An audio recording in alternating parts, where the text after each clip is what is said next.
tous. Aujourd'hui, je vais vous parler de harcèlement en ligne ou de cyberharcèlement. Pourquoi? Tout simplement parce que pour moi, c'est une infraction que je trouve beaucoup trop fréquente et parce que je reçois beaucoup de messages de personnes qui sont très suivies ou beaucoup moins suivies, qui en sont victimes et qui ne savent pas comment réagir. Alors pour ça, ce que je vous propose, c'est dans un premier temps de définir ce qu'est le cyberharcèlement avant d'envisager les sanctions et ensuite de terminer en étudiant les réactions à adopter face à une telle situation. Concernant les définitions, ce qu'il faut savoir, c'est que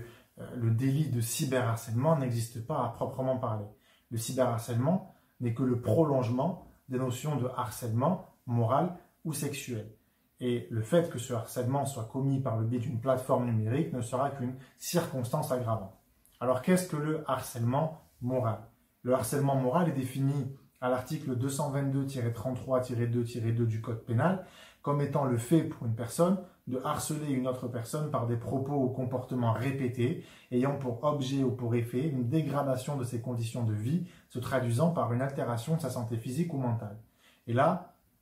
on a donc des éléments de réponse pour sanctionner le fait de harcèlement, mais on a aussi un problème, c'est que finalement cette seule définition ne suffit pas à répondre à la réalité de ce qu'est aujourd'hui le harcèlement sur Internet, puisqu'aujourd'hui on a pu constater un effet de meute, une personne qui va appeler sa communauté à harceler une autre personne, ou alors on se rend compte que tout un tas de personnes va spontanément écrire un seul message, même un seul message à une victime, et quand bien même il n'y aurait qu'un seul message, la répétition pourrait être caractérisée dès lors que cette personne sait que elle n'est pas la seule à envoyer des messages insultants à sa victime à un moment donné. C'est pour ça que le cyberharcèlement moral sera donc également caractérisé lorsque les propos ou comportements sont imposés à une même victime par plusieurs personnes de manière concertée ou à l'instigation de l'une d'elles alors même que chacune de ces personnes n'a pas agi de façon répétée, ou lorsque plusieurs personnes agissent successivement, même en l'absence de concertation, alors qu'elles savent que ces propos ou comportements caractérisent une répétition. Concernant maintenant le harcèlement sexuel, celui-ci est défini à l'article 222-33 du Code pénal comme étant le fait pour une personne d'imposer à une autre personne de façon répétée des propos ou comportements à connotation sexuelle ou sexiste qui soit portent atteinte à sa dignité en raison de leur caractère dégradant ou humiliant, soit créent à son encontre une situation intimidante, hostile ou offensante. Là encore, le Code pénal permettra aux victimes de se protéger de cet effet de meute que je décrivais précédemment. Ce qu'il faut également savoir, c'est que sera assimilé au harcèlement sexuel le fait, même non répété, d'user de toute forme de pression grave dans le but réel ou apparent d'obtenir un acte de nature sexuelle, que celui-ci soit recherché au profit de l'auteur des faits ou au profit d'un tiers. Concernant maintenant la sanction du cyberharcèlement, il va falloir distinguer entre l'hypothèse où l'auteur de ce harcèlement est un majeur et l'hypothèse où l'auteur des propos ou comportements est mineur. Lorsque l'auteur est majeur, et comme je l'ai expliqué précédemment, les peines qui vont s'appliquer sont les peines qui sont prévues pour le harcèlement, qu'il soit moral ou sexuel. Et le fait que ce harcèlement soit commis par le biais d'un réseau social, par exemple par le biais d'un support numérique, sera une circonstance aggravante qui va permettre d'alourdir la peine par rapport à ce qui est initialement prévu pour un harcèlement moral ou sexuel. Alors, si le harcèlement moral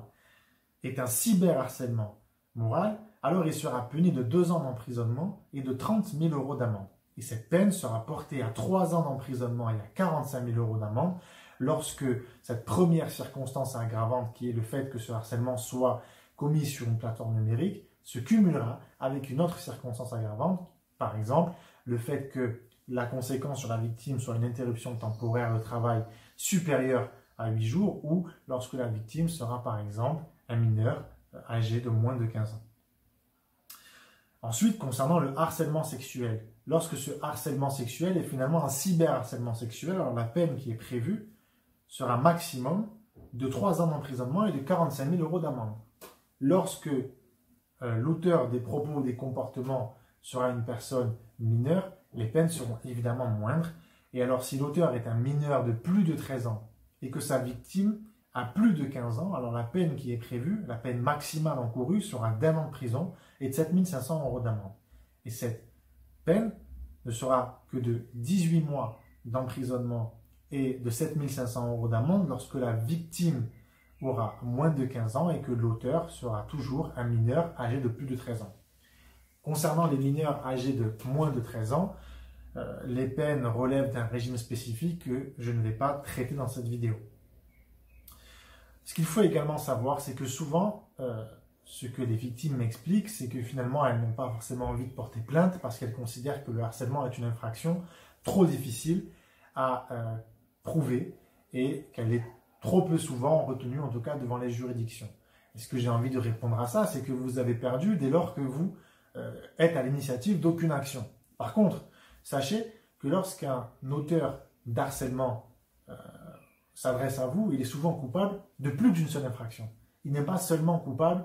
de l'infraction de harcèlement, qu'il soit moral ou sexuel, puisque lorsque les propos litigieux sont des propos qui sont injurieux, alors vous pourrez également l'attaquer pour injure, éventuellement pour diffamation, qu'elle soit privée ou publique. Sachez d'ailleurs que si l'auteur de ces propos joint finalement la parole aux actes et diffuse un contenu que vous n'auriez pas voulu qu'il diffuse sur son profil, alors la diffusion sera considérée comme étant publique, peu importe le nombre d'abonnés que l'auteur des propos a. Ensuite, évidemment, ce qui se passe aujourd'hui beaucoup, c'est la création de ces comptes qu'on appelle des comptes ficha et qui ont finalement pour but de divulguer des vidéos ou des photos à caractère sexuel de personnes qui les auraient envoyées de manière consentante ou pas d'ailleurs à une tierce personne qui se trouve deviendra auteur d'un harcèlement plus tard. Il faut savoir que toutes les infractions que je viens d'énumérer sont indépendantes les unes des autres et peuvent être retenues indépendamment les unes des autres. Donc, quand bien même le harcèlement ne serait pas retenu devant une juridiction, sachez que l'infraction, par exemple, de diffusion d'images à caractère sexuel pourra très bien être caractérisée et vous aurez donc obtenu la sanction de l'auteur du harcèlement sur un autre fondement. Ce n'est pas grave. Ensuite, comment réagir à une situation de cyberharcèlement? Ce que je vous conseille dans un premier temps, c'est de ne pas alimenter, entre guillemets, la haine de la personne qui vous écrit, donc ne lui répondez pas. Et au-delà de ne pas lui répondre, ne cherchez pas à vous venger. Cherchez au contraire à obtenir justice, à faire valoir vos droits en effectuant des captures d'écran. Des captures d'écran de tous les propos qui vous sont envoyés, de tous les posts qui sont faits à votre encontre, pour pouvoir prouver le caractère répété ou pour pouvoir prouver n'importe quelle autre infraction qui pourra être cumulée avec ce harcèlement. Sachez d'ailleurs que vous pouvez faire effectuer les captures d'écran par un huissier de justice pour en augmenter la valeur probatoire. Sachez également profiter des opportunités qui vous sont ouvertes par les différentes plateformes numériques qui vous permettent d'une part de signaler les contenus litigieux, de signaler les profils, mais également de bloquer les profils de l'auteur des propos pour que celui-ci ne puisse plus s'adresser à vous. Vous pouvez également demander le retrait du contenu litigieux. Profitez-en et sachez que si vous n'obtenez pas des réponses satisfaisantes ou si les plateformes numériques ne vous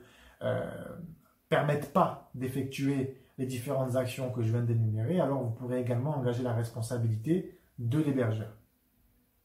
Enfin, vous pouvez également procéder à un signalement direct auprès des forces de l'ordre par le biais d'une plateforme numérique qui s'appelle donc internet-signalement.gouv.fr et en signalant sur cette plateforme, vous aurez une réponse de manière urgente des services de police concernés ou de gendarmerie spécialisés. Enfin, vous pouvez évidemment déposer une plainte. Cette plainte pourra être adressée à l'encontre d'une personne bien identifiée, ce qui facilitera les choses, mais quand bien même la personne qui est auteur du harcèlement se cacherait derrière un pseudonyme, sachez que vous pouvez quand même déposer une plainte contre X et cette plainte contre X pourra, à l'initiative du procureur, donc permettre l'ouverture d'une enquête et cette enquête pourra aboutir à l'identification de la personne, ce qui permettra donc de donner suite à votre action.